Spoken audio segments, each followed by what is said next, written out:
உலகத்துக்காகவும் தேசத்துக்காகவும் நாம் ஜெபிக்க வேண்டிய அவசியத்தை வலியுறுத்தக்கூடிய சில முக்கியமான வசனங்களை நாம் சிந்தித்துவிட்டு நாம் ஜெபத்துக்கு நேராக கடன் செல்வோம்.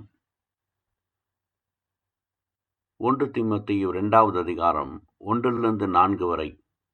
நான் பிரதானமாய் சொல்லுகிற புத்தி என்னவெனில், எல்லா மனுஷருக்காகவும் விண்ணப்பங்களையும் ஜெபங்களையும் வேண்டுதல்களையும் ஸ்தோத்திரங்களையும் பண்ண வேண்டும்.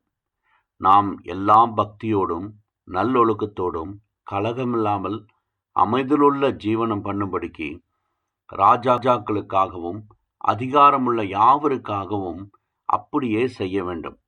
நம்முடைய கர்த்தராகிய தேவனுக்கு முன்பாக அது நன்மையும் பிரியமுமாயிருக்கிறது. எல்லா மனுஷரும் ரட்சிக்கப்படவும் சத்தியத்தை அறிகிற அறிவை அடையவும் அவர் சித்தமுள்ளவராயிருக்கிறார். 1 Timothy chapter 2 verse 1.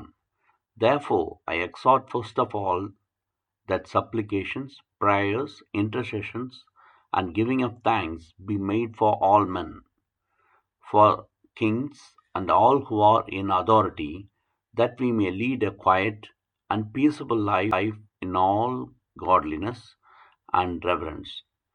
For this is good and acceptable in the sight of God our Saviour, who desires all men to be saved and to come to the knowledge of the truth.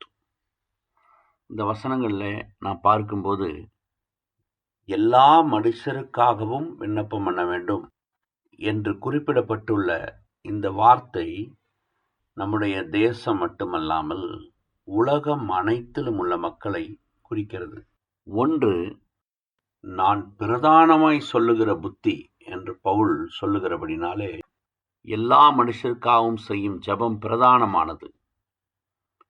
2, நான் பிரதானமாய் சொல்லுகிற புத்தி என்னவெனில் என்று சொல்லப்பட்டிருக்கிறபடினாலே எல்லா மனுஷருக்காகவும் செய்யப்படும் ஜெபம் தேவன் மனிதனுக்கு சொல்லும் புத்திமதி.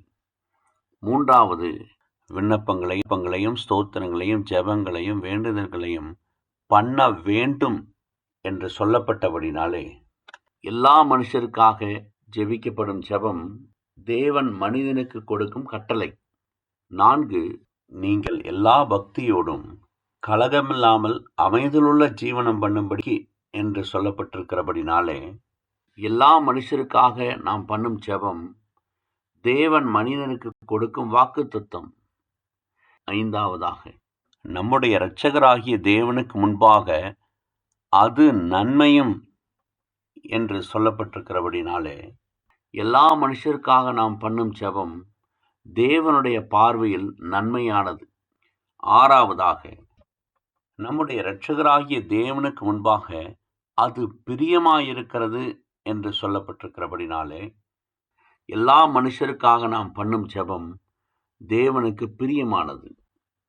7வதாக, எல்லா மனுஷரும் ரட்சிக்கப்படவும் சத்தியத்தை அறியும் அறிவை அடையவும் அவர் சித்தமுள்ளவராக இருக்கிறார் என்று சொல்லப்பட்டிருக்கிறபடினாலே எல்லா மனுஷருக்காக நாம் பண்ணும் ஜெபம் தேவனுக்கு சித்தமானது.